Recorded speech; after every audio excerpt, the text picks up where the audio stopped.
in the show. Everybody can see and hear you. Yes, indeed. Live from New York and from beautiful downtown Burbank. This is indeed the Bladtcast. As always, I am Christian Blatt. Welcoming back to the show, the one, the only, Mr. Tom Kelly. Tom, how are you, sir? It's an honor to be here. And can I ask a question? I hope you're not afraid to. We're only 28 seconds in, so I hope you're willing to ask many questions. Okay, well, it's also like, God, 28 seconds in, and he couldn't start pretending it's his own podcast rather than yours. But the question is, do I rate well? Or am I your Tony Randall? First of all, you're my Al Roker because you're literally doing a show across the hallway, and we time it around between your weather reports. Should we? No, as you know, Tom, you and I have we've sort of had an ongoing like, oh yeah, we still have to do a podcast. This is basically me cashing in an IOU.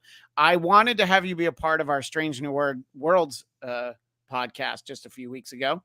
And I wanted you to be a part of the gang there, and I think we had fun. But that was always pitched as in addition to this, because people may not know this is a bit of a make good podcast. Because when I was in New York in June, we recorded an episode of the Tom Kelly Show, which I was on, and I love being on the Tom Kelly Show.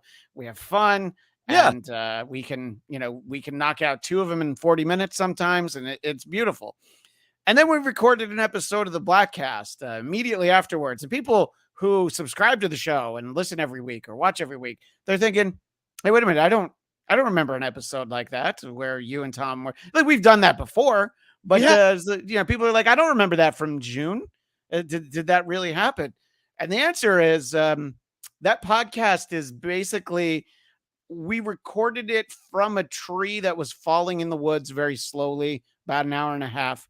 And it made sound. I think I have the last 5 minutes you sent me eventually. Okay, now let me explain to some of these people. First, we explained in my apartment. And for those of you watching on the Bladtcast StreamYard, you can see the nice bricks behind my thing. Did we do a green screen or no? I don't think we did for that one. We have done the green screen. Yeah. So I have, and if it doesn't make it shaky, I will tilt down my web camera. But I have this, they call it the Roadcaster thing. And basically every radio personality during the pandemic bought this. It's basically a kid's podcasting machine that records at a borderline professional level if you have the right mics. Now, speeding through the story, Christian enjoys longer podcasts. And this thing here, it can isolate each of the channels. So there's microphone 1, microphone 2, and so forth, plus a plug-in extra channels for a laptop computer, a phone, a Bluetooth device, and wacky sound effects. That said, yeah, as you go all, what is it? Non-linear? No, what is well, yeah, no, mine's analog. I do the Jack Foley sound effects. Oh, actually, I think. Jeez, hang on. Oh boy, if Tom has a slap paddle right there, we know what's going on in his house. Well, actually, and a sign that I don't clean enough, I brought these down from a shelf when you were here in June, and they've been just sitting on my kitchen counter. A sign that I'm not entertaining enough here. And so anyways, beating through the story, this machine, it was my favorite. And let me be real for a minute. It was my favorite conversation I've ever had with you, and I've known you almost 25 years. Yeah, favorite conversation on air, off air. Yeah, I mean, with a pitcher of beer on the table, with no beer on the table. I would have to say it was a very honest and still funny, open conversation, just very real. And then your machine ate most of it. Well, because machine, and I'm realizing this. You were the first warning sign. Yeah. I try to do a 20-minute podcast at the Tom Kelly Show because one, I like doing more of them, and two, frankly, I get sick of myself. I really do. And whatever it was with you, and it was like really a great conversation, and the machine only. Yeah, I'll get into the nerdy technical stuff later, but what it tries to do is break it down into 10 files, and for whatever reason, it stepped on itself and only saved the last 5 minutes. And what we did not do during that one that I try to do when I do my own podcast is now I do a redundant video and audio. So that way, at least if the video crashes on the laptop, I have a soundboard recording, and there you go. But anyway, I did not do that for you, and I want to not just apologize to your listeners, because I don't know what Farouk and Jacob Lee Downey are doing with their lives without it. But I also apologize to you, because honestly, man, it would have been nice to have that as a record of our friendship. You could have just played that at my memorial service. Yeah, and I was planning to. That was, it was, you really, by not recording it, you really bungled the murder for hire that I was a part of. And but here's the thing: you must have known because you're still alive to this day. And it was. Look, I think anytime that, and it's happened to me a few times, anytime you have content that you're planning to use, and for whatever reason technology gets in the way and it's not there, it is very disappointing. But that one, I have to admit, it was particularly disappointing because I thought we had such a good conversation, and it was like, it sort of bridged the nonsense that I do on the Bladtcast and my various other ventures that I'll be making sure to hawk before the end of the show to make sure everybody knows everywhere that they could possibly find me.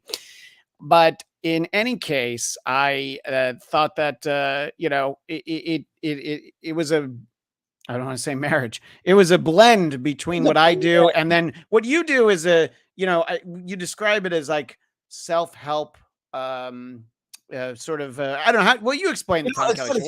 Why am I trying to tell you what the Tom Kelly show is? Oh, no, but it's funny about my podcast. It's part self-help, part stand-up comedy, part whatever I feel like. And yeah. And what's funny about it is I'm trying to find, I'm 300 something episodes in, and I'm trying to find my podcast voice. I have actually been doing very well chunking down the podcast, which is kind of scary that people may not want to listen to me for even the 20 minutes, but they love me for 15 seconds on unique topics. Sure. Yeah. And it's really, actually, if I'm allowed to pat myself on the back for a minute, I've had a very surreal amount of success since you and I have talked in real time. I have been taking chunks of my podcast where I may refer to my hometown of Massapequa, Long Island. Yeah. And I've also been making fun of the Long Island serial killer, it turns out, is from my particular hometown. Right. I have taken clips from the podcast, and I am viral between the Route 135 and Route 110 south of Sunrise Highway. I mean, up to a point where it's actually really freaky. I mean, I think they call it micro-influencer, or they call it micro-viral. I mean, no healthy man likes the word micro in front of any attribute, but sure. But like, does this mean that you can walk to the front of the line at like one location of Bagel Boss, but not necessarily another one? Like, is it that level of fame? And by the way, folks, that is the encyclopedia-like memory that I come to the Bladtcast for, that he could remember the Long Island bagel chain. Wow. And to your point, the Bagel Boss just bought the Massapequa Bagel Store. It's a big controversy. Oh my God, that sounds like it, actually. It really is. They do a fine job, but it was just nice when it was mom and pop for a bit instead of one guy who owns 8. But yeah. But actually I had this like very, so my parents are very supportive for two human beings who don't consider me particularly funny. But yeah, your mom and pop have seen me do stand-up more than my own. And that's 20 years ago or 23 years ago now at this point. And I am okay with that. I enforce that line because basically if I say something funny, you might laugh or say that's not funny. My parents will just go, and what's funny is my parents were not happy. I mean, my Instagram following went from, let's say, 16 to 19,000 in the last week. But realize I've been stuck at 16 for 3 years. Right. There was no real growth at all. And whatever it is right now, I actually have people stopping me and giving me the validation I've always craved of, I just need someone else to tell my parents I'm good. Yeah. And like my father still keeps saying, "Hey, be careful, you're gonna get sued." Like you got to be careful calling the accused Long Island serial killer a serial killer because I actually think he's going to be found not guilty. Side story for later. Yeah, sure. And even if you're making fun of local businesses, it's a little bit different. If you make fun of, like right now, if you make fun of the local hamburger joint, that guy can go kick your ass. He can find you on the street or worse, go set your parents' house on fire rather than your own, know? But anyway, but what was nice last week was I went to my niece's graduation party, which also happened to be a block party. And it was just nice to have people come up and say I'm funny in front of my parents. And they're like, "Hey, we saw you on Instagram." And my parents are like, "What's Instagram?" And, but it was kind of fun. But these are all people, again, who loved me and think I'm hilarious in 15-second only doses. And I'm also doing, and you get into the level of humor. Like I had what I thought was a great Bob Barker joke last week.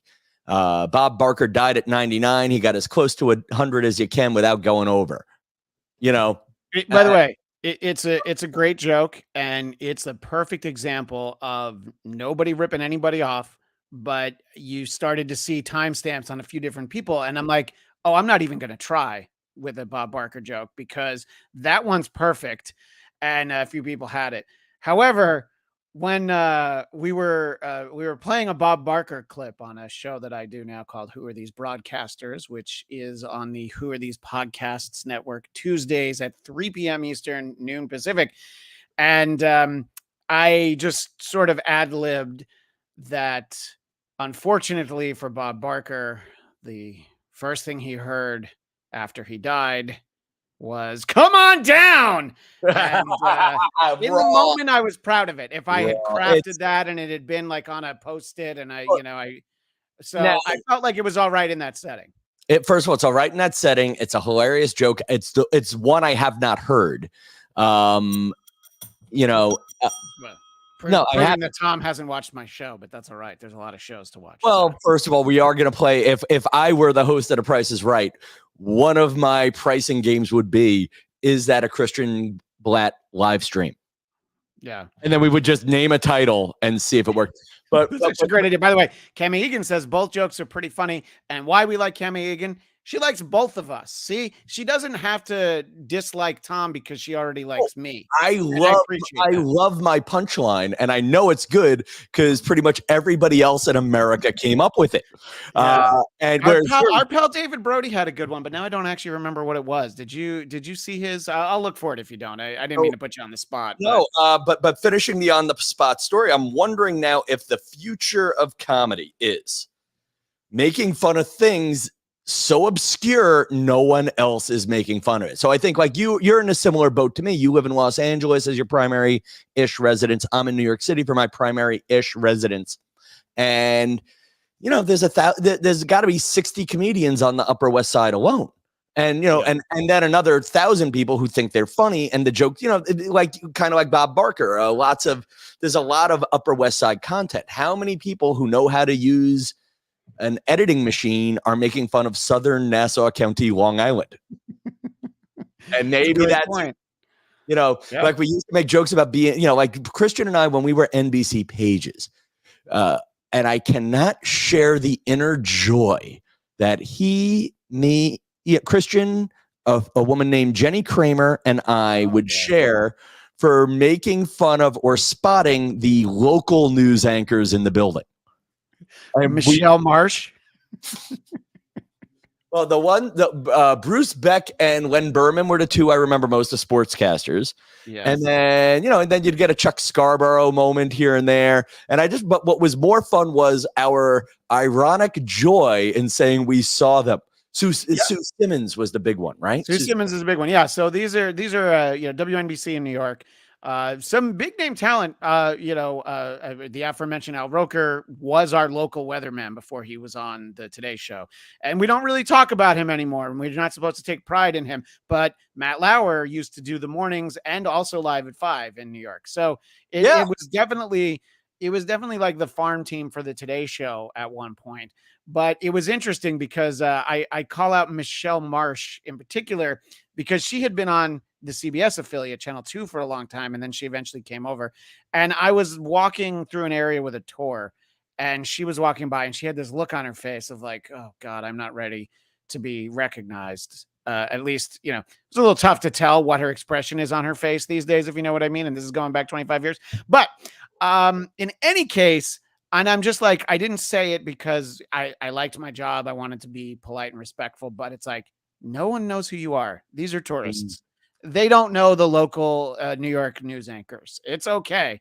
No one is going to bother you. And look, I love fun facts, and I'm Cammie Egan's got a great one right here. Lester Holt was a local Chicago newscaster. Didn't know that. Lester Holt is great, by the way. Of the current crop of evening newscasts, he's the one I find easiest to watch. But I don't think anybody's interested. Did I tell you I worked with him recently? You worked with Lester Holt?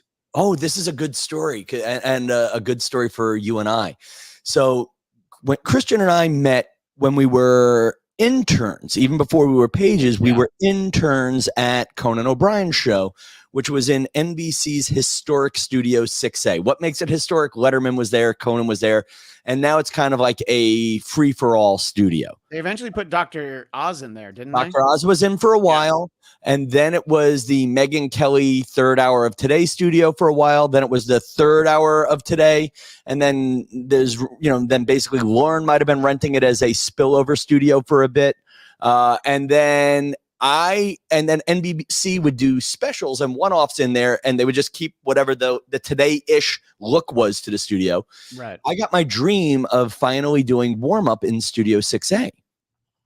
I didn't realize that. And that's a big deal because for people, most people aren't going to understand, is that when we're pages, a big part of what we did is we seated audience members for these shows.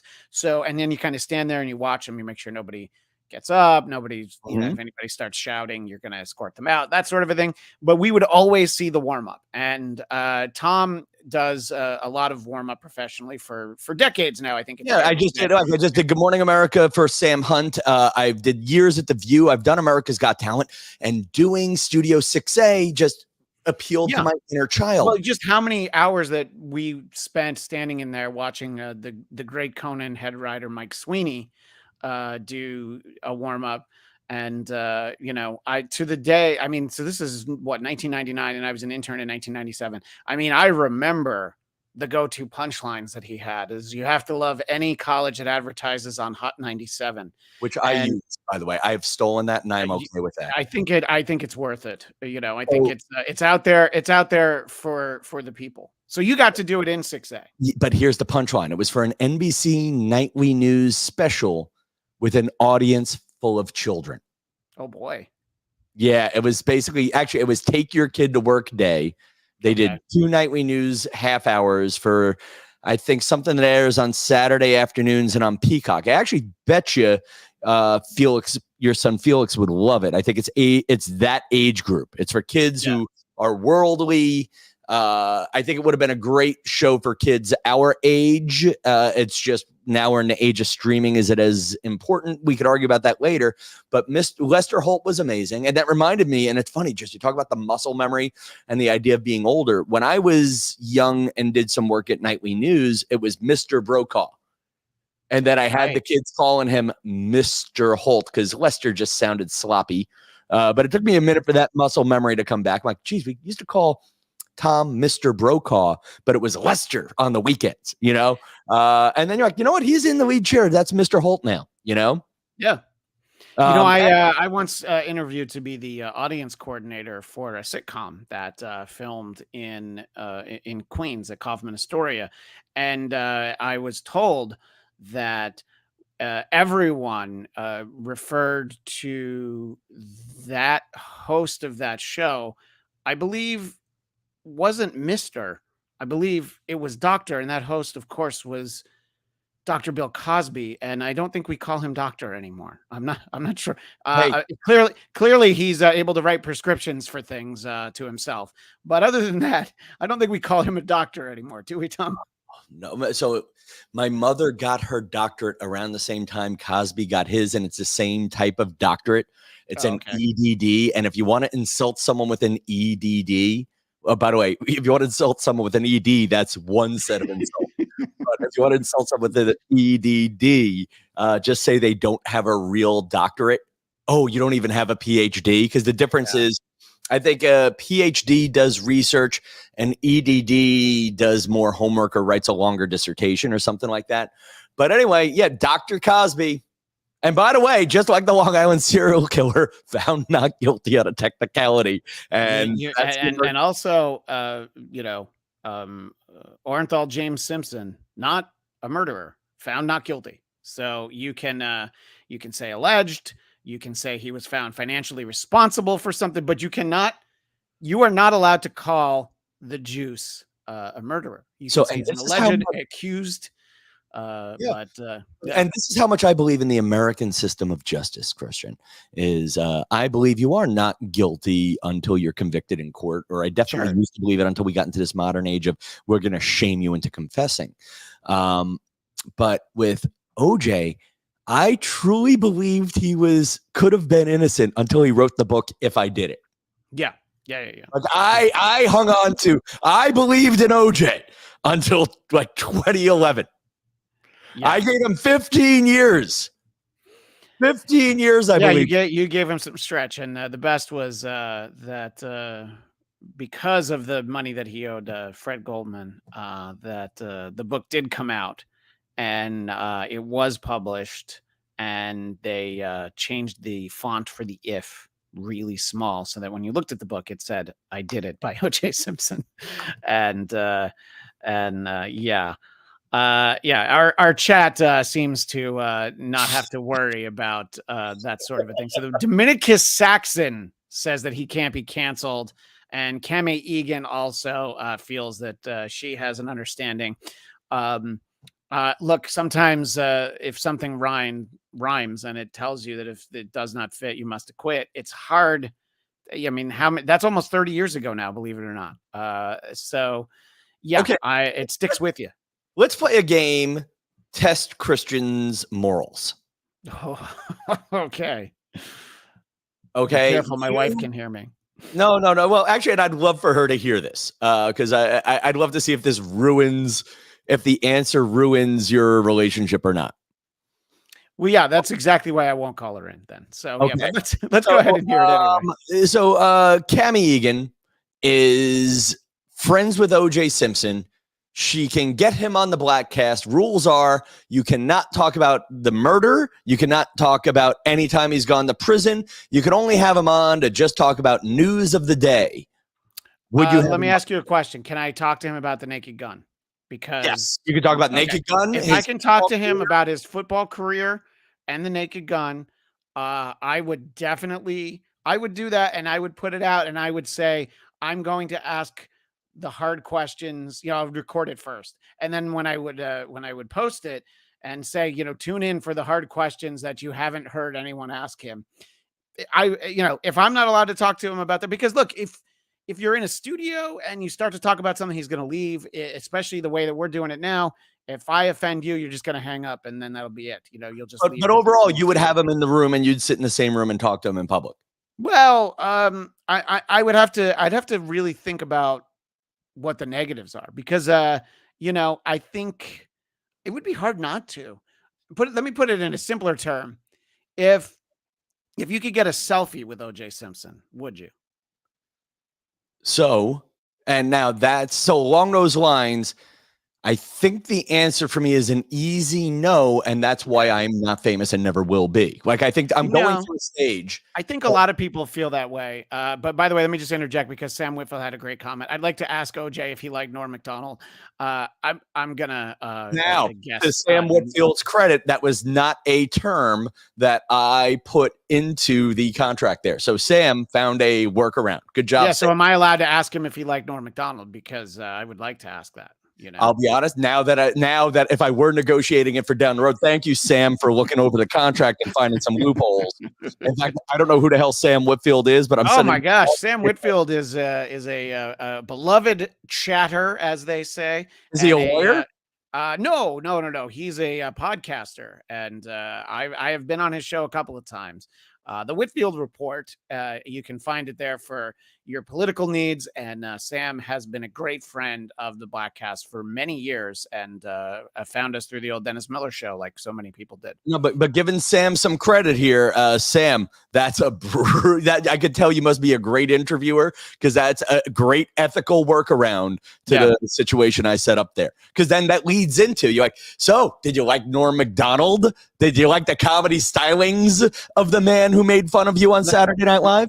Let me ask you the question in the same way. Let's say that you're going to have, the terms are, you can talk to OJ Simpson, you get 30 minutes, and in the last 2 minutes, you're free to ask anything you want. He might not answer you, but you can, you're allowed to, you can't spend a half hour talking about the murders or anything like that, but they're going to give you a chance at the end. I've seen interviews like this where they're like, look, you have to let me at least ask this one thing. Sometimes they get it out of the way at the beginning. Sometimes they save it for the end. In this hypothetical, there's nothing that you can't ask OJ Simpson in those last 2 minutes. Would you do it so that you got to ask those 2 questions, or those 2 minutes worth of questions? Oh, if I had that extra loophole at the end, it's a different animal. Yeah, I would. I would totally I think that that's probably a lot of people are like, okay, yeah, I can do that first part knowing, and by the way, as it got to like 3 minutes out from those last 2 minutes, I would be sweating profusely, because I'm like, even if I'm not in studio with him. I know. So here's a fun story about young Tom Kelly. I'm in college. I'm 18 years old. They're doing the Connecticut gubernatorial debates at my college, Quinnipiac University. It was then Quinnipiac College. The sitting governor, a man named John Rowland, is there, and he's going through a controversy about domestic abuse allegations. Now, remember, I am stuttering. I am not as well practiced at speaking as I am today. I like that. Like I was doing a lot of those uhs and ums.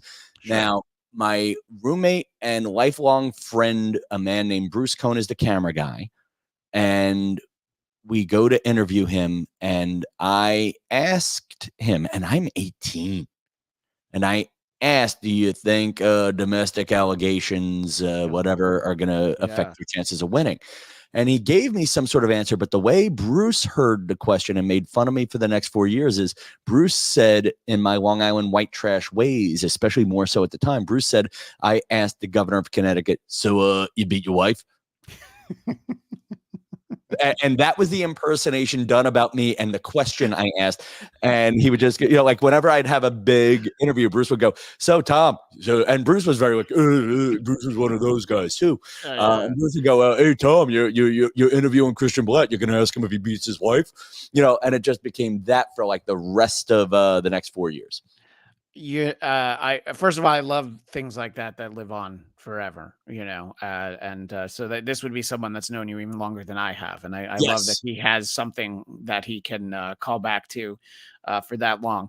Tom and I talk a lot about the old days, but we don't get quite as inside when we're doing it on the in front of the microphones. There are names that we can say to each other and make each other laugh. The names could be people that we worked with. They could be people on camera. You may have even said one of those names earlier, and it takes great restraint to not go off on a tangent about, someone being a national treasure in broadcasting. But Cami Egan does have a question that I think you would want to know. She says, I'd let Christian ask OJ the hard questions, like how was it working with Ricardo Montalban? I mean, if he wants to do the whole, if I'm doing the arrangement Tom has, if I do 28 minutes on Ricardo Montalban, and then 2 minutes on, I don't know. How do you get blood splatter out of Bruno Mali's shoes? I don't know. This is off the top of my head. I've never actually tried to come up with questions for OJ, So it's funny. I have a podcast episode coming up where I interview Baywatch and Charles in Charge star Nicole Eggert. Wow. I mean, you get the bell for that because that is quite a get. It really is. And honestly, a get that took about 10 years. A friend of mine, Steve Berger, found her. Like, I don't know if anybody else had this, but there was a point in time where celebrities were going on Facebook with the same accounts you and I would have. Sure. And it would be like, do you want to add Nicole Eggert as a friend? I'm like, dude, I think that's really her and it's not a spam bot. And she added him and not me. And eventually that got converted into a fan page, blah, blah, blah. Yeah. And I'll tell you, man, I asked her before the show, anything off limits? She said no.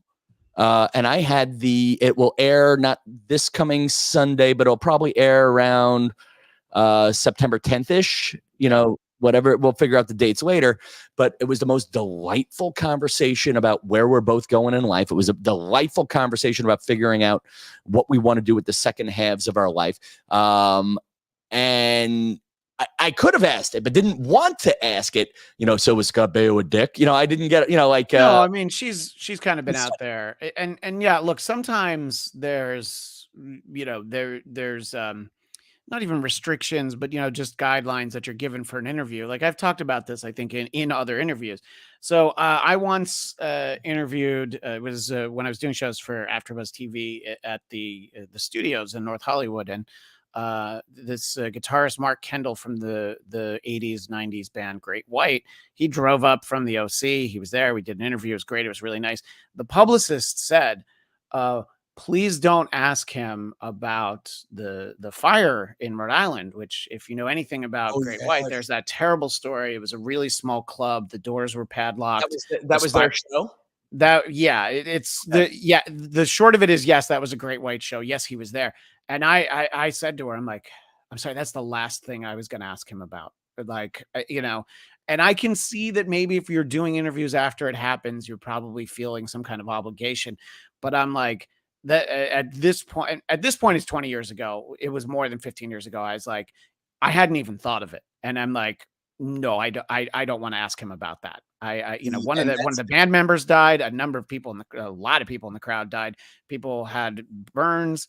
If you're interested in that story, there's a really well done, thoughtful documentary about it, which I did watch because I was interested. But there is also footage of the fire from the back of the room, and I would say do not watch that. I haven't watched that, but they have like a snippet of when the fire starts in this documentary, and they mention that I guess it's out there. So but this is the difference between my podcast and yours. Is I would love to ask somebody who went through something like that the question of, how did that change you? How did that change how you perform? How did it change? Here's the thing, though. That would be you setting up an interview to talk about that. You know what I mean? They had an album out. They had a song to promote. I had, it was one of those things. It was like, let's talk, he wanted to talk about music.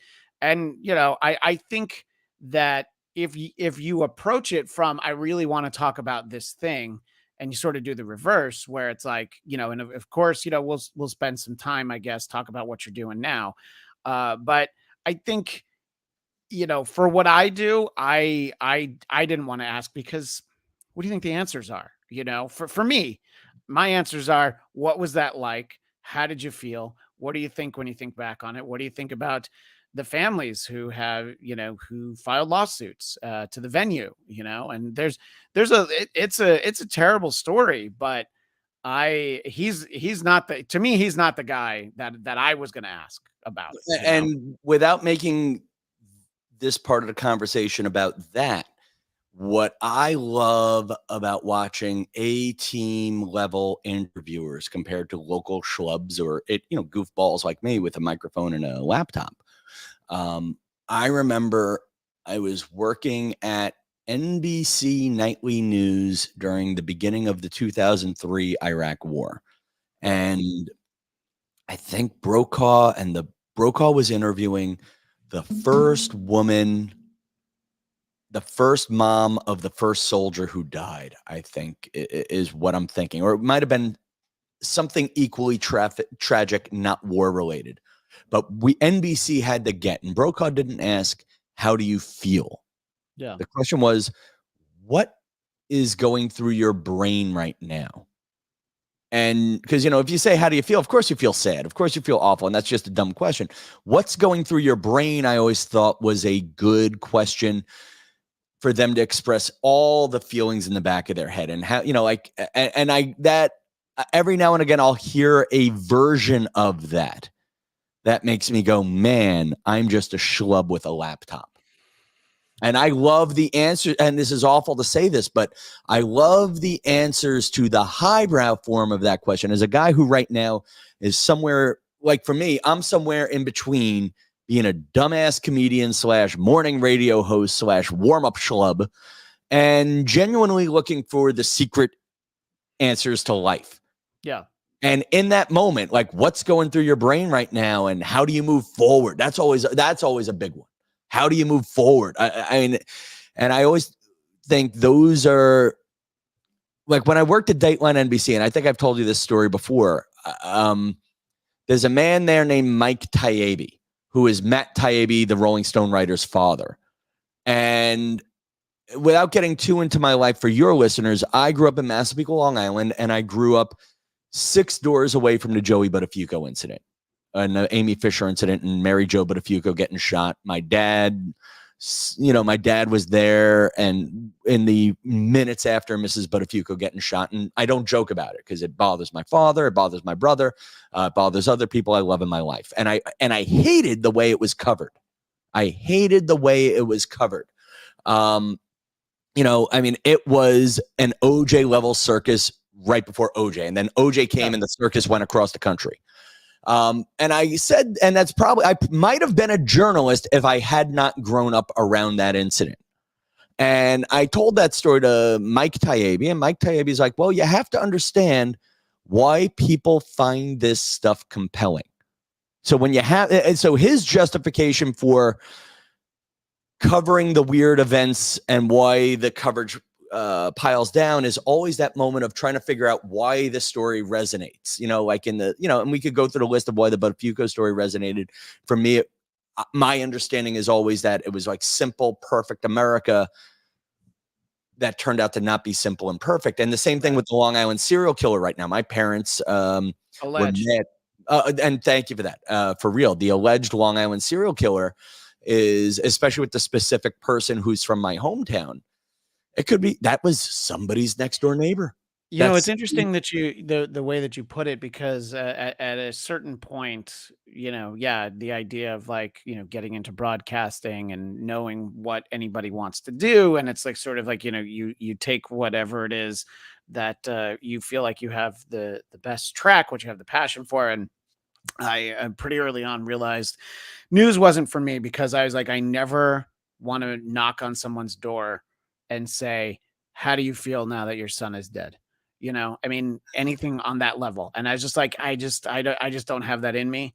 And to just sort of bring it back to, full circle, if you were to have a conversation with the same person I'm talking about, Mark Kendall from the band Great White, and you approach it from, this is why I want to talk about that event. And I think it might be helpful. They can then decide, yes, I would have that conversation. No, I'd rather not. I think the worst thing is when people, they don't want to talk about something and then you talk about it anyway. Now that you can clip that out, and it can definitely be funny when somebody's asked about things that they don't want to talk about, but it's also very uncomfortable. I've talked about this before. In a lot of ways, I don't like prank phone calls because they make me uncomfortable. I feel bad for the person. I feel bad for the person on the other end. Now, when it's the really staged ones and it's like, hey, can you call my friend? And this is a whole thing. I definitely look, the Jerky Boys are funny, but some of it, but like there's a victim there. Yeah. Right. Exactly. So, and it's just like, I'm just like, I wish I liked them more, I guess, because when I hear them, sometimes I'm like, yes, that one's very funny. There's different levels to it. So like somebody calling in, a perfect example is Sal and Richard from the Howard Stern Show. They do a lot of phony phone calls. The ones where they call like a pizza shop and they fuck around with somebody. I'm like, this is somebody trying to work. It's pretty annoying. But if they're calling into a show and being annoying, I can laugh at that because that's someone who's inviting phone calls from the general public. And there's always going to be a level where I'm like, all right, this gets old. But so anyway, you just funny. I don't know if you knew this about me, but I work a lot in radio. Right. I'm a ghost writer for morning radio shows, and one thought that's just been in my, or I think there's an underlying theme to our conversation, which is at least, or I'm getting it at it. I'm digesting that is, when are you willing to swallow your morals for the extra $5? Right. And for me, you know, like I was offered a chance to go on ABC to talk about, you know, the Buttafuoco story, and I said no. You know, and Now, it was, were you offered to talk about it back then, or was it more recent? Or there was also a more recent documentary, and okay, someone I was said, just "Tom, curious I'd as love to the connect you," timeline and for I that. said, Sure.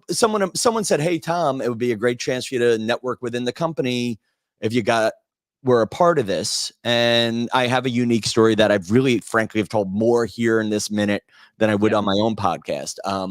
But I said no. Now, Long Island serial killer, alleged, from my hometown. Neighbors will get mad if you make jokes about it, but I said, F it, even though I had a little bit of an ick in it. I went for it and was rewarded with a percentage increase in followers on Instagram. Yeah. You know, and then it's funny you talk about prank phone calls. With my humor, I think I do my best when I'm not mean. And it's funny, I just gave a wannabe TED talk about the difference, about a piece of advice Whoopi Goldberg once gave me, which was, Tom, you weren't trying to be funny, you were just being mean. I And mean, it's an important distinction, you know, I, because yeah, yeah, and that particular punchline was incredibly clever, really smart. But her line was, the reason why you have to apologize is you weren't trying to be clever. You were clever, but you were being mean. You did it right. because you were just trying to slam someone down. So with the prank phone calls, dude, a lot of things in my life. I have health insurance right now. If you track the dominoes or connect the dots backwards, right. I have health insurance right now because I was willing to make prank phone calls. And you're right. Now, my prank phone calls might have been nicer, some of them. But honestly, even the nice ones, though, were me wasting someone's time when they should be working. You know, there's a lot of people on earth who may not have left, who had to do an extra 15 minutes at the office because Tom Kelly was making jokes. Yeah. All right. Well, I'm going to give you an example of also, by the way, Cami Egan. Of course, it's entirely scripted, but yes, Bart calling Moe's Tavern, which those calls are based on an actual, you know, you could get it as a CD, probably a record or a cassette back in the day. I think the Bum Bar Bastards or something are their names, and they would call this place called Tube Bar, and the guy who answered it was Red. So it is a lot of like alcoholic, you know, Hugh Jazz, like a lot of so the Simpsons bit is based on that. That it's a little easier because nobody's actually getting hurt. You're just sounding stupid in front of people and they laugh. But a particularly bad one that I was made aware of somewhat recently by a show I was just on, a show called Why You Laughing, that a gentleman named his name is Mike Geary, but he's known as Blind Mike. And he did an episode about a very specific call on the Opie and Anthony program, where there was a story about a guy who he had worked for the same McDonald's for, I don't know, 40, 50 years. And yeah, they had a party for him, and you know, he got like a little something. It was in the news report, and they felt like he didn't get treated as well as he should have.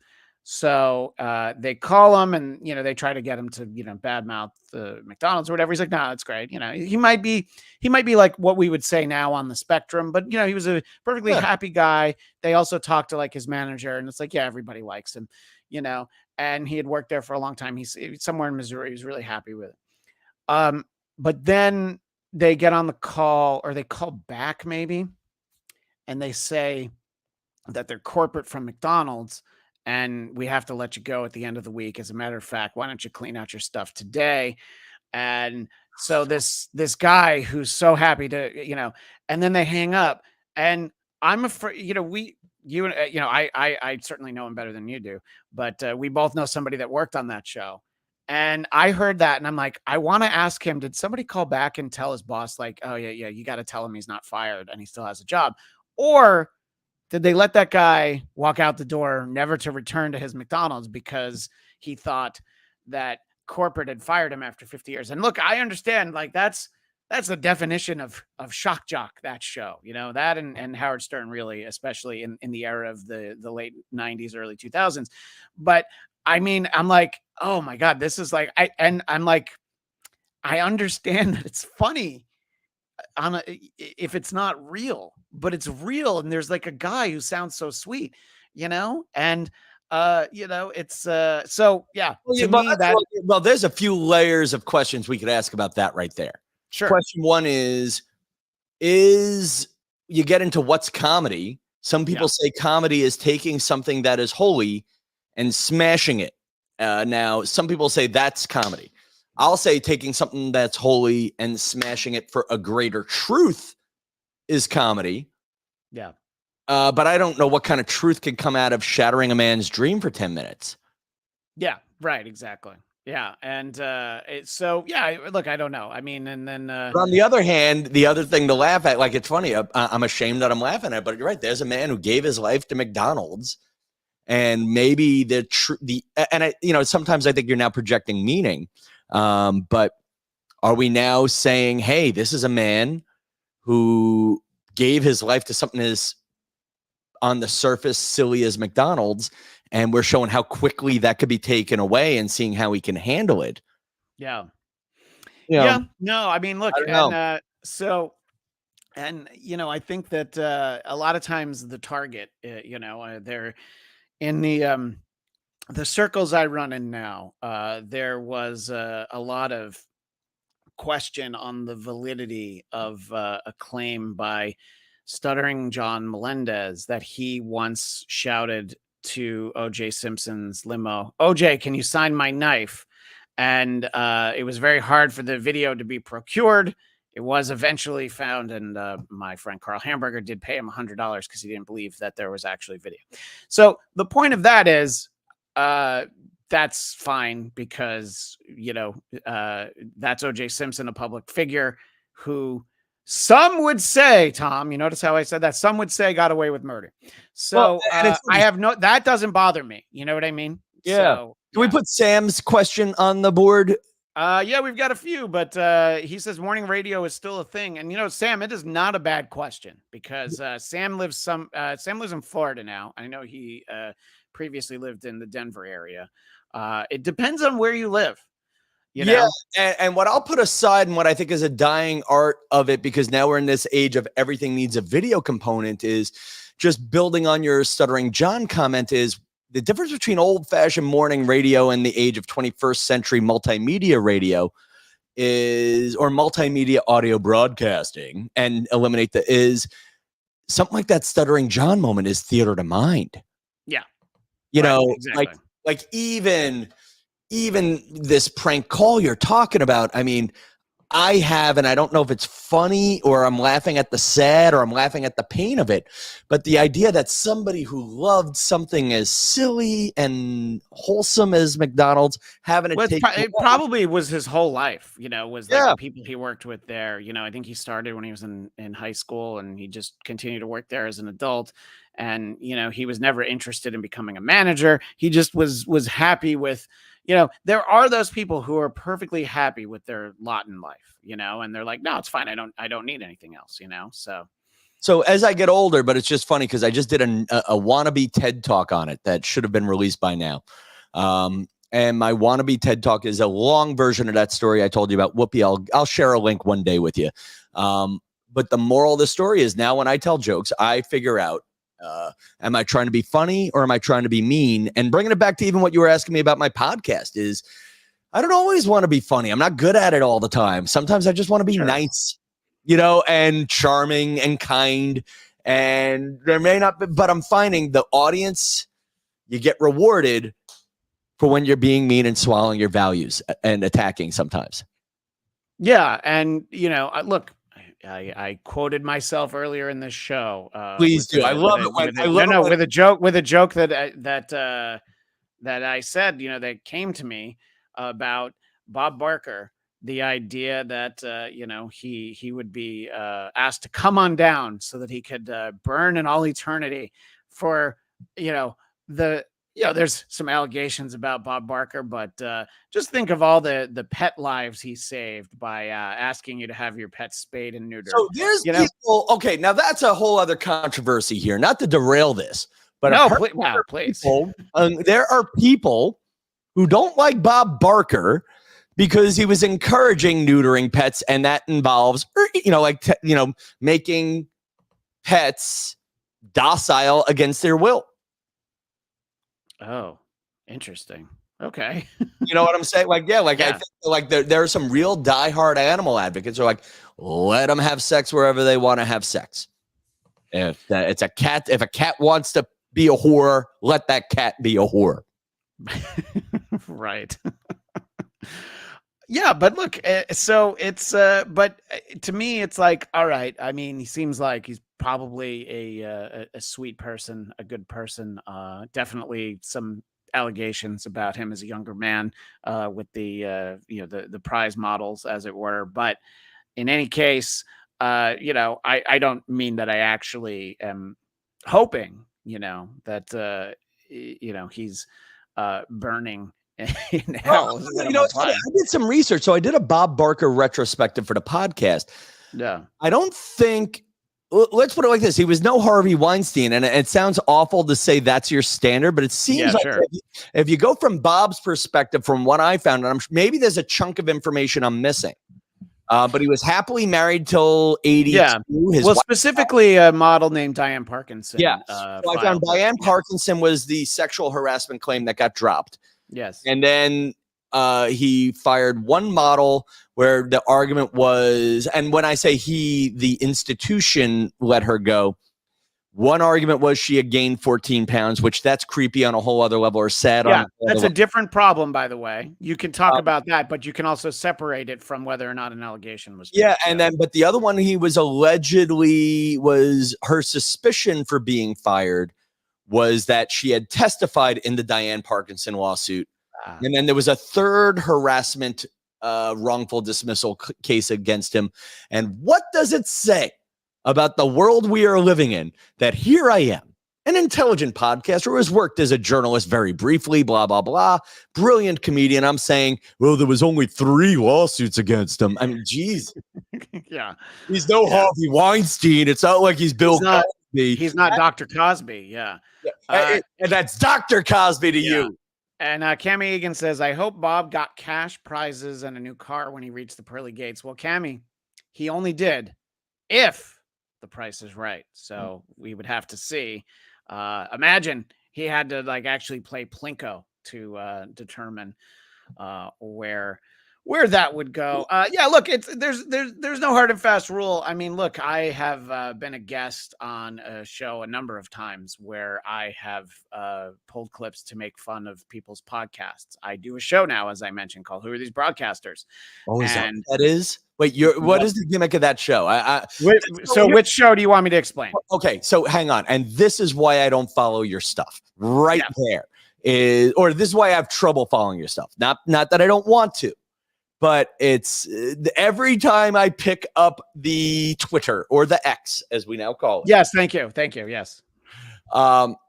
It's always a newly branded project of which Christian Blatt is a part. And it's just like, oh my God, there's yet another one? Well, there's not that many. I mean, I've been a guest. I'm going to be a guest on something I've never been on tonight, So it's like, I get to be on tonight. The Po' Boys podcast. And it's not about sandwiches, but I have something to promote now. So there are people that, ask, and I sort of kind of waited till I had something. No, but I mean, I said earlier, I was on this show, Why You Laughing, talking specifically about Colin Quinn and how great Colin Quinn is and how funny he is. But I have insight, having been in that room, in that building, the first week where Colin took over Weekend Update. I would write jokes for him, and he was very complimentary. I told the story of Adam Wade, who knew Colin, and Colin said, "You're really funny. You should put down the guitar and just tell stories." And it led to, far greater success than if he'd continued singing the songs, I think. You know, so I talked, it's not always negative. I mean, there are, if if somebody wants me to be on the Chris Kattan episode, I might tell some different stories. So what's the story of who are these broadcasters? So who are these broadcasters? Is it's sort of it's basically, it's more like Talk Soup is a good way to explain it, except there's a segment of local news, and then there's pundits. You'll deal with politicians, but the show itself is not political. You try very hard. I have tried very hard to have an equal number of, Trump clips and Biden clips or whatever, because to me, it's all funny. As long as you can laugh at something that's funny and, you can watch it, I think that the show works pretty well. And we usually end now with sports, because everybody can laugh at that, because, funny comments are said, that sort of a thing. So who are these broadcasters it's the latest iteration in the Who Are These Podcasts empire, which includes a show called Who Are These Socials that I am not a part of, nor have I ever been a part of, but I do watch it and I enjoy it very much. There's a whole segment of TikTok out there, Tom, that are young women pretending that they have Tourette's. So it's fascinating to watch. Sorry. Yeah. What's that? Oh, I got it.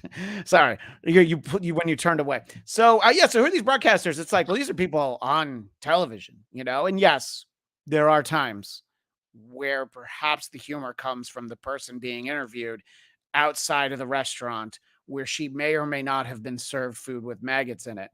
That is for the audience to decide if her story is true. But yeah, so and how awful. So it's what the old Andy Warhol quote was: everybody will have 15 minutes of fame. Correct. The Tom Kelly take on that is, in the 21st century, I believe everybody will have one clip that goes viral for 15 seconds. I think that's about right. I think Andy Warhol saw sort of what was media at that time, not realizing that I'm holding up my cell phone, that this is a movie studio, essentially, And by the way, the show that I just talked about, I edit all my clips on my iPhone because it's the easiest way to have everything that I want. It was so easy to do it on my phone, so I don't even do it on my desktop. What do you use? You use the screen record, yeah, and just I clip it, and especially if it's Twitter, you got to clip off the sides, and there's oh boy, there's some good stuff for next Tuesday at noon Pacific, 3 p.m. Eastern. That's all I can say. So are you on the TikTok? Because I'll tell you, just going. No, I haven't actually done TikTok yet, but being a little bit more active, I'm wondering if I would find clips that I'm not finding on Twitter and Google if I was on TikTok.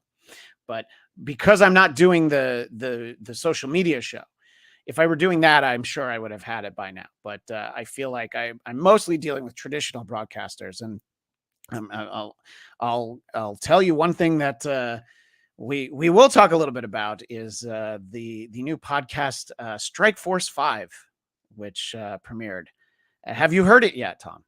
Oh, is that the one with the late night hosts? Yeah. So Jimmy Kimmel, Jimmy Fallon, Seth Meyers. I'm glad you're asking me about that. I actually have so many problems John with Oliver. that existing. I'm angry about it. So first and foremost, any money that they raise, they're going to donate to the staffs of all of their shows. So on that level, do a better job of setting this up. Who are they doing you tell the story about who these people, who's on the show, and where are they releasing it through? So yeah, it's the late night hosts basically. So what's his name? James Corden retired before the strike, so he's not part of it. So it's everybody else, basically the network ones. And John Oliver, is also considered late night, even though it's like once a week, but that's fine. So here's I just think this is the problem where I just don't think TV people understand what the hell a union is. I'm actually very upset about this show existing. So for those of you who don't understand the TV strike right now, you have the Writers Guild striking against every old-fashioned media company. Oh, there you go. That's a writer's strike shirt that's not disappearing with the chroma key. With Homer Simpson. I know. That's Homer Simpson. My wife was able to get that outside of the Your wife is on strike against the old-fashioned media outlets and the big money streamers. Yeah. Well, yeah, because all of those streamers, I mean, Netflix is an outlier. They're their own big money thing. Fine. But I mean, And Paramount and the late Disney, night hosts who are writers with credits are on strike in solidarity with their union. Put that on pause. The Screen Actors SAG-AFTRA, the Screen Actors Guild AFTRA is on strike against half of media as we know it, because of certain arguments with the big media companies. These guys now are striking against a non-media, they're all on strike against a union media outlet, and they're giving it away for free or for money to a non-union outlet. It just, it's not so here's the thing. And the part where I'll defend what they're doing, if you listen to it, no one is writing anything. No, so, and basically the sponsors are two companies that Ryan Reynolds owns, Mint Mobile and some tequila liquor company. So he's sort of, they do like a live read or two where all the hosts join in. So that's where the money comes from. And then that money goes to the production staffs of all of those shows. And the one thing that you answered in my head that I was finding that it clearly was done over StreamYard, like we're talking on our Zoom or something, because there are short video clips, but it is not available as video. And then I started to realize as you were talking that that's probably because they're all members of SAG. They all have to be because they're on camera. So that might be why they feel like, well, we can do this podcast, make some money for some people. And by the way, I think they're going to do, it sounded like they're going to do 12 episodes, so they're going to make some money for people that aren't themselves. But yeah, I think that, it's, there's a point where me taking in that first episode for the sake of figuring out what I want to clip and make fun of, there's a story that I love late in it, about how two of the hosts, unknown to each other, both almost worked on Magic Johnson's talk show. And I'm like, all right, I'm a huge nerd for this stuff, so I loved it. So by that point, but it's five people who are all used to hosting their show. They're not in the same room. They're talking the way we are. So a lot of it you can kind of figure out, what the limitations are to it. But if you had sold me like, hey, they're going to do this podcast and they're going to talk about the Magic Johnson show, I'm like, I don't want to hear anything else. I want to hear stories about the Magic Johnson show. And Colbert has this weird thing where he collects merch from failed talk shows. He has a hat from my pal Dennis Miller's syndicated Tribune show. He said he has, I think he said it's also a hat from the Chevy Chase show, but the, your friend Chevy Chase, it has a C that is coming off of the hat. And I remember our buddy Tim Sicardo, my former roommate, we had a shelf in our apartment in LA that was canceled shows, including Later Today, a show he worked on, a Dick Wolf show called Deadline, and there's another one I can't remember. He had mugs from canceled shows though. Yeah. Actually, there's a legend. I read Conan at one point said, in the early days of his his late night show, his brother would call him and say, like, I think Chevy Chase lasted 11 episodes. Yeah, I think you might be right. Yeah, historically short. And so, like, on day 12 of Conan doing late night, his brother called and said, hey, say what you want. You outlasted Chevy Chase. And then let's make it Magic Johnson lasted 6 months. Yeah, it was a little while. They did do some retooling on that show. The Magic Hour is what it was called, by the way. So then whatever it was, this guy had a count of, well, you outlasted Pat Sajak. Yeah, outlasted. Yeah. Oh, by the way, he has Colbert has a satin jacket for the Pat Sajak show, and I'm like, man, if there's anything I wanted, and then he's like, he's looking for merch from Thick of the Night, the Alan Thicke show, and Into the Night with Rick Dees, and I'm like, oh my god, I would love to have any of that stuff. I wish my buddy Farad Muhammad were in the chat today, but he's working, I guess, because there's nobody who loves late night as an art form that I know, and I know a lot of people who love that genre, but I don't know anybody that's as into it as Farad Muhammad, who pointed out that just 2 days ago was the 30th anniversary of the first Letterman CBS Yeah. show. Are you on the are you subscribed to Letterman on YouTube? Yeah.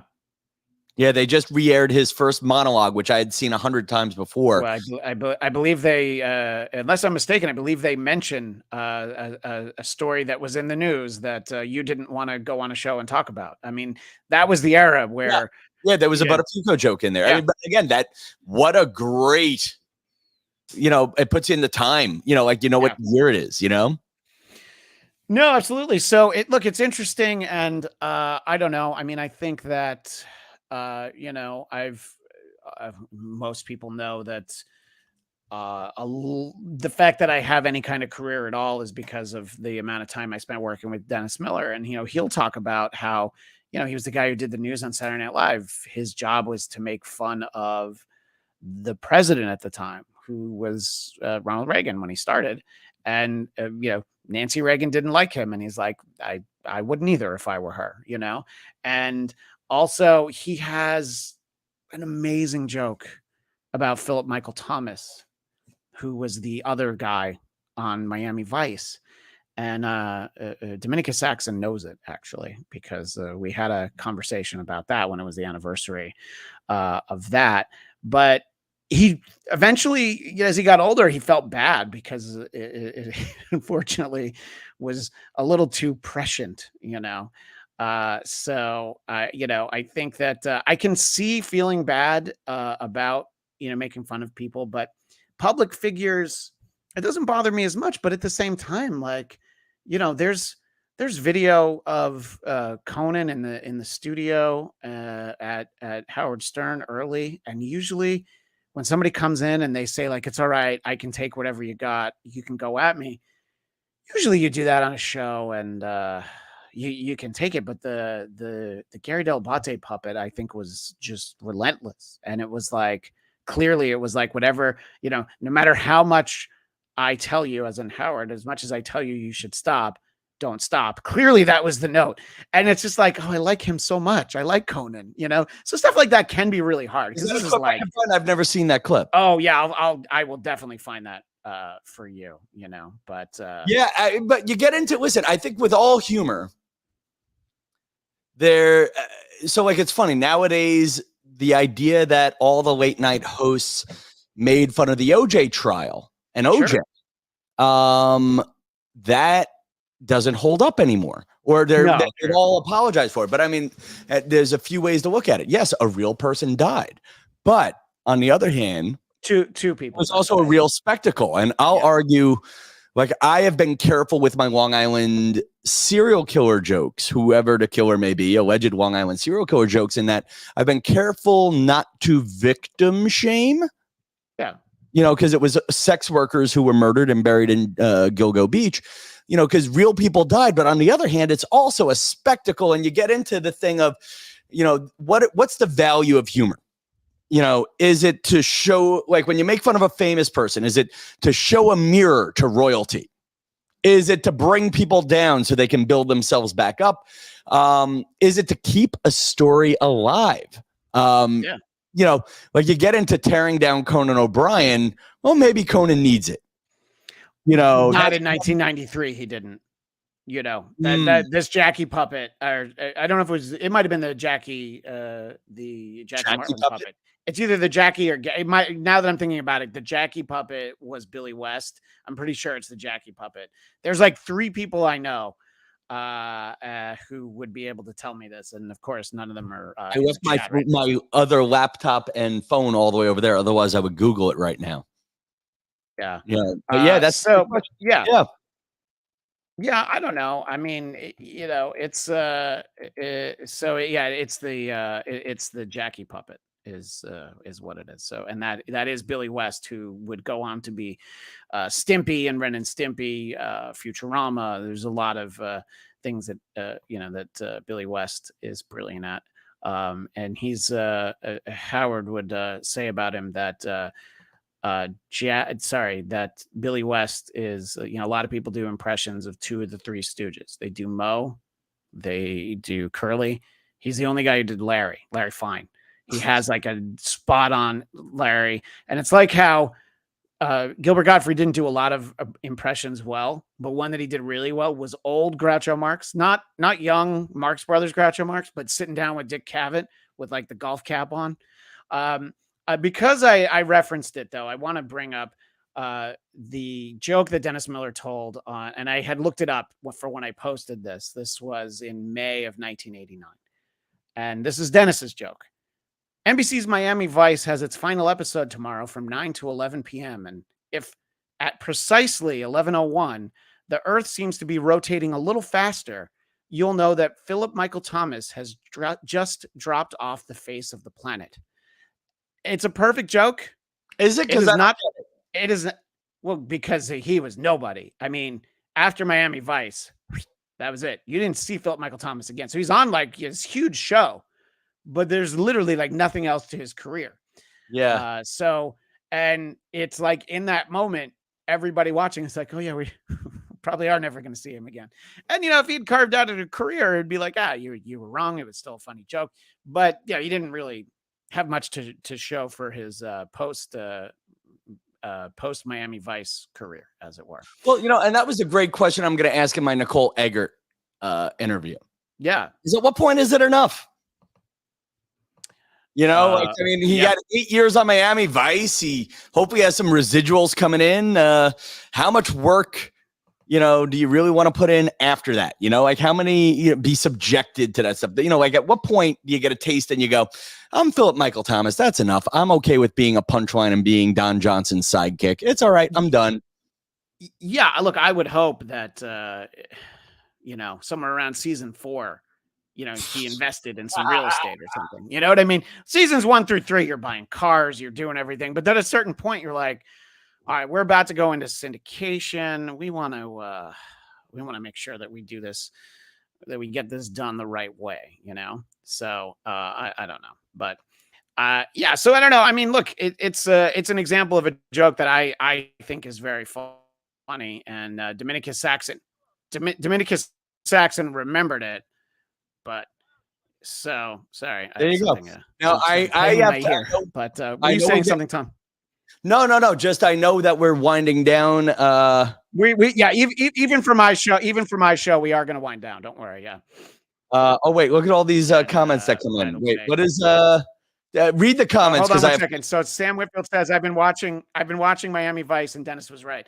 Cut of the Jib, good to see you. Super sticker, $29.99. That's not an actual super chat, Cut of the Jib, but I appreciate you pretending that Cut of the Jib is somebody who might have been able to tell me that it was the Jackie puppet.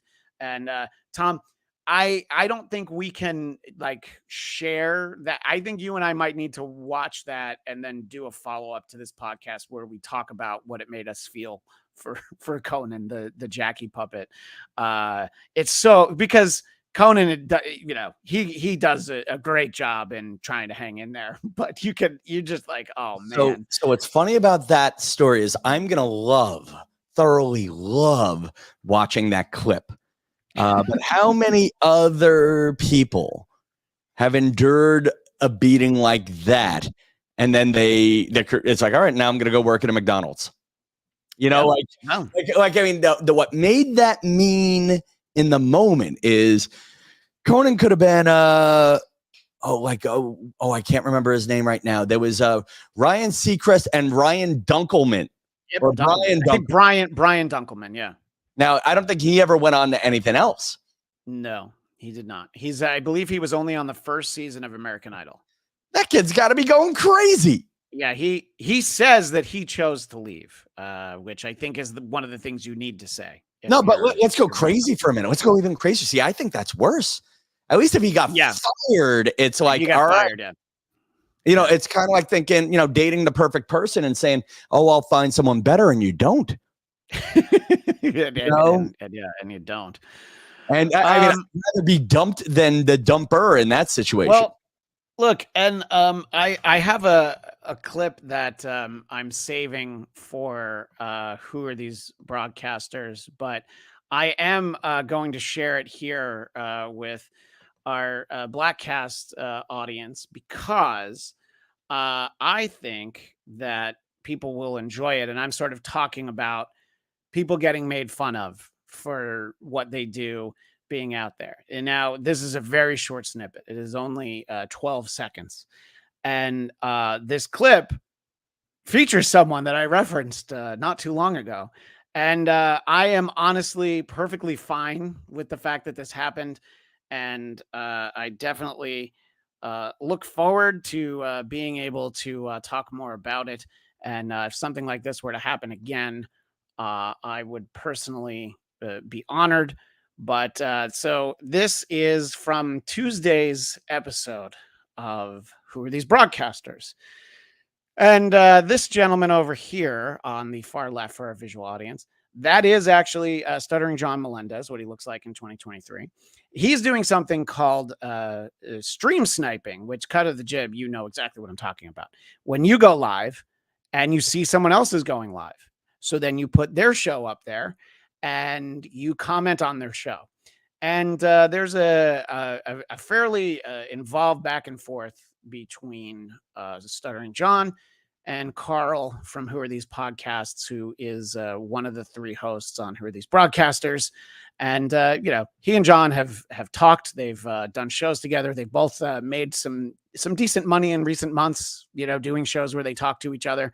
But there's a lot more to this happening. But this is the moment that, honestly, I had never been stream sniped before. It made me feel like I was kind of in the big time. So you got stream sniped? Wait, you got stream sniped by Stuttering John?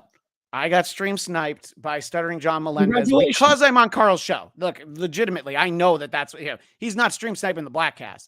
I have gotten him to say the word Bladtcast by sending a $1.99 super chat before, because you people will hear it at the end of the audio version. I have a little montage of people saying the name of my show or my name. So, but I was thinking about, after this happened, I'm like, I can't wait to share this with Tom. And, this is I think, a bigger conversation for another show. But I'm also sometimes, look, there's a reason why Carl plays the clips. So I hope that when I start playing it, you can hear it. But if you can't hear it, Tom, please tell me. It is only 12 seconds, so we'll know pretty quickly. Okay, so we're going to listen to John Melendez stream sniping Who Are These Broadcasters? Wait, and here we go. And I'll go thumbs.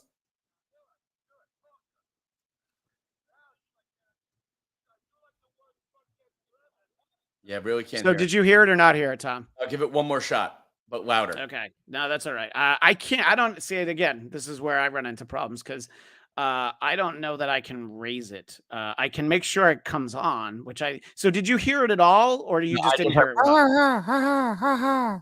Right. That's what I heard.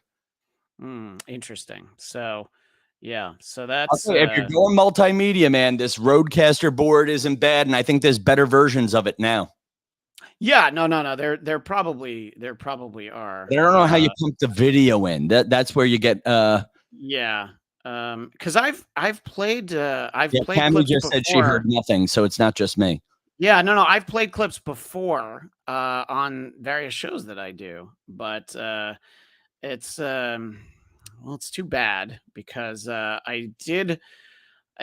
it's always, this is why you test stuff out before you do the show. But I also didn't want to show you the clip before we started. So I've done it where I've played it. And in fact, on this show, I got both Will and Jeff to take bets as to whether or not they were going to be able to hear something that I shared. And they were both incorrect. And I think I know what I did wrong. So right, give it one more shot. Tom, let's give you a moment to tell people where they can find your podcast. Good. While Christian is Christian's resetting the board, I'll tell you about me. The Tom Kelly Show is available. All things Tom Kelly, the gateway could be TomKellyShow.com. I have a great podcast on all your favorite apps and YouTube at Tom Kelly Show. And I have a few different sides of me where I'm either making fun of local stuff in New York. About the fact you can't say well, you hear him now. Yeah. No, you like the Go for it. That was just a very wordy stretch.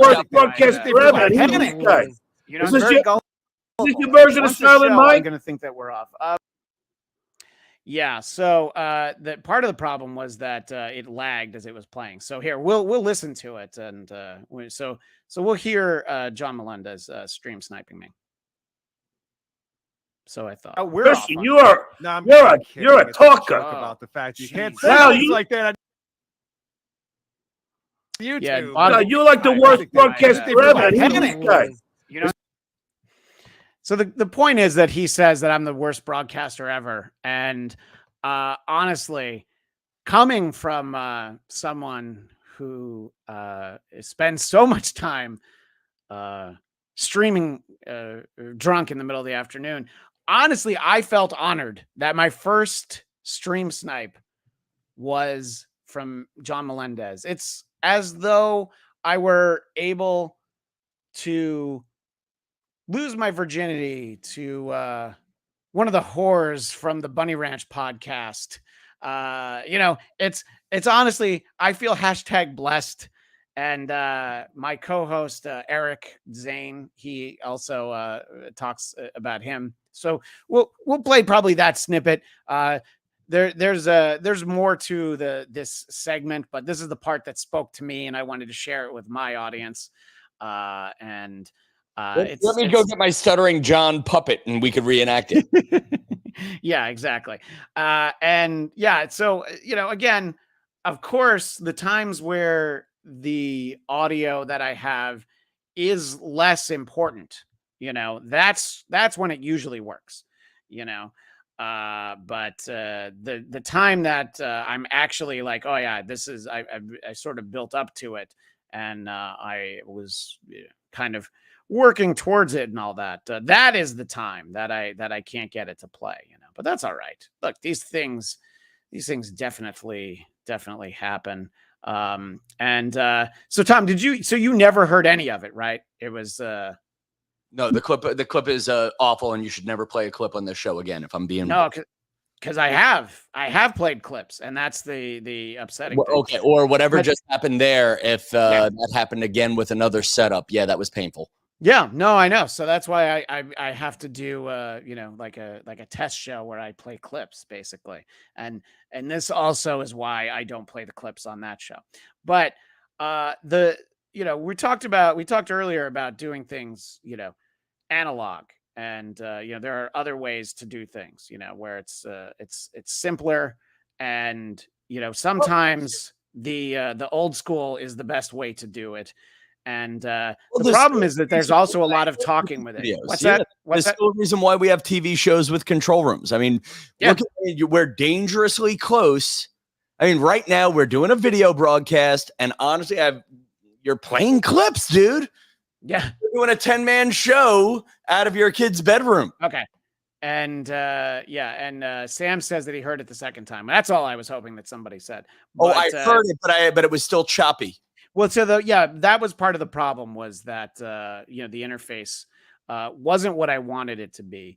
But that's why I'm going to do it kind of low rent, and I'm just going to play it from my phone into my microphone. So look, sometimes you make lemons out of lemonade. Other times you make egg salad out of lemons. Look, it happens. All right. And the problem is that John's talking while also on the original stream, Carl's talking and I'm talking. So there's the key takeaway that I'll make sure we hear, and then we'll move on from it.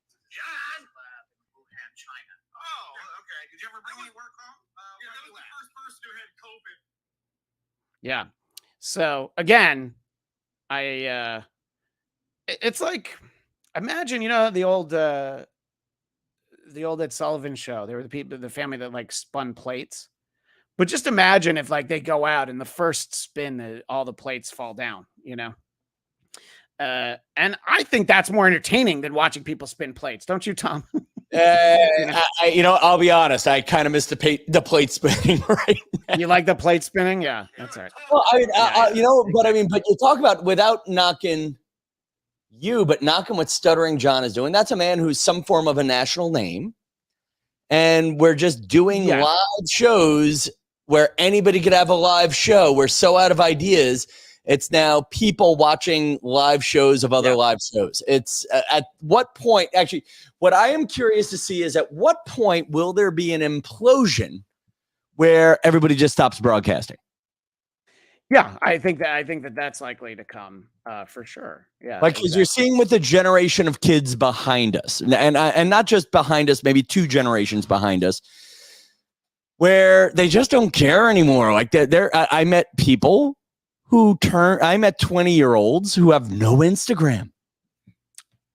Wow. And it's like, isn't that the one everybody's on? They're like, you know what? No, we have it all off. Yeah, because I knew that nobody had Facebook. Like kids didn't have Facebook anymore. No, but they're not doing any social media, right. And I wonder if that layer is coming. Now, they still have their cousins' Netflix passwords. Now, I don't think you're going to necessarily see a rebound of live TV as we used to know it. Yeah. But then again, this is why I think this strike could go till January in some ways, because I don't think that's the expectation, by the way. Is that the West Coast expectation right now? Yeah. But no, I know, and it's the part of it is that in the old days when you had a strike, this is the time where the networks would feel it. Like the 1988 strike, they didn't have their fall season to roll out, and so it's like the onus was on them. Like, oh yeah, we got to get this sorted out because we got to get the shows back on. Now all these networks and streamers, they're like, well, we have so much other content to play. Also, you can watch the Tom Kelly show. You can watch who are these broadcasters. You can even watch Stuttering John while he's snipe streaming. And because I want you to hear it, I am going to play the right clip into my microphone. I do know that I have it now. So just listen through all the different voices. You're a talker. You can't sound like that on YouTube. You're like the worst broadcaster ever. So there he was saying you're the worst broadcaster ever, which is, in the audio version, it'll be a lot easier for everyone. Hey, man. But I wanted you to hear it. That was the important thing. Well, I would have believed you without the clip, just so we're clear. I needed it. I needed it. And 2, dude, you have managed, you either got trolled by the former announcer of The Tonight Show. Yeah, I would have rather been trolled by Joel Goddard, but it's all right. I'll take it. I wonder how much, when you get into wondering how much money anybody's worth.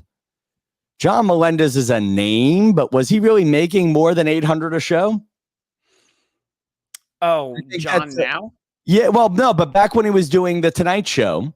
Oh, I mean, it was he was also there. He was there as a writer at some point. So, he made at least whatever scale was. So, it's just he was probably not smart with it. But what we're going to close on, and we'll wind things down in a moment, is that it's interesting because, a lot of, my career was tied to being on Dennis Miller's radio show. And that was a very big platform. And you would get feedback, you'd get interaction. And then I hadn't gotten that in a while.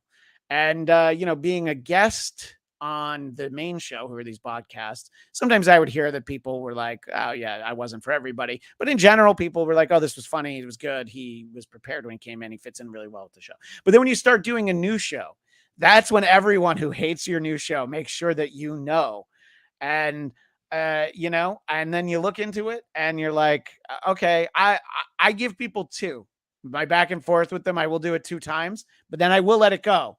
And I'll tell you, Tom, I did look at somebody who was really determined and wanted the conversation to continue. And I looked at their profile, and, part of me is always like, okay, well, how many followers do they have? That's something, like 200.